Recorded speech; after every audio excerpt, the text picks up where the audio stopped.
The Minister for Energy and Green Transition, Dr. John Abdullahi Jinapor, has announced a nationwide power outage scheduled for Sunday, July 13th.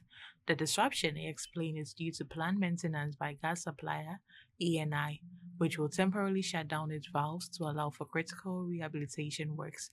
Speaking at the groundbreaking ceremony for the reconstruction of the 161 kV Omasu-Kumasi transmission line on Monday, July 8th, the minister said the shutdown is expected to increase gas production to 270 million standard cubic feet per day. He described the move as a strategic effort to stabilize Ghana's power supply and strengthen the country's energy infrastructure.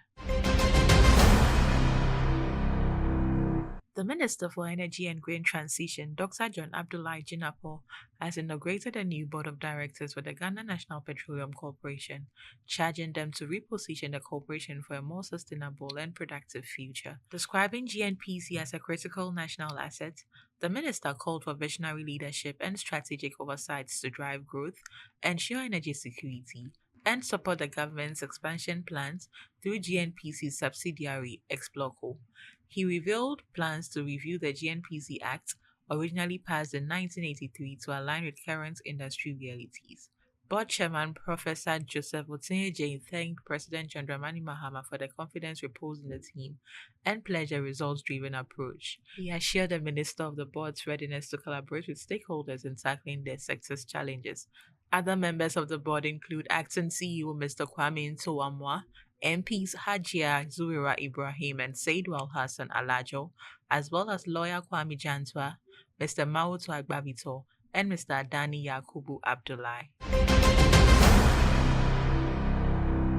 Morocco has reaffirmed its commitment to advancing renewable energy and electrification across Africa. Speaking at the opening of the African Confederation of Electricity, Renewable Energy and Energy Efficiency exhibition, Moroccan official Hejira highlighted the country's dedication to practical result-oriented cooperation with African partners. He said the initiative reflects King Mohammed VI's vision of South-South cooperation anchored in shared interest, solidarity, and a collective push for sustainable development.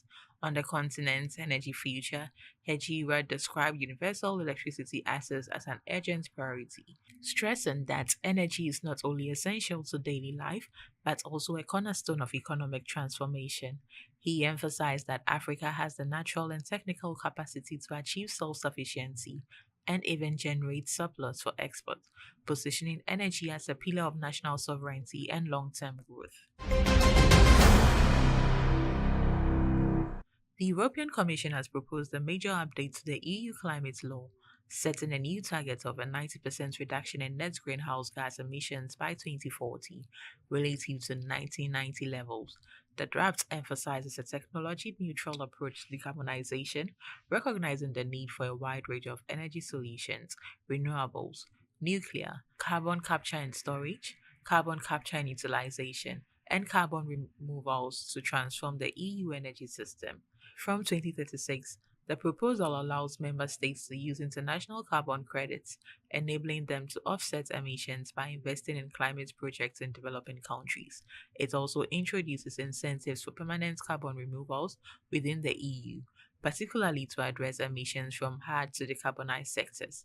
The initiative builds on existing commitments for 2030 and outlines a framework for future climate and energy legislation, including measures like the Clean Industrial Deal State Aid Framework and a streamlined carbon border adjustment mechanism.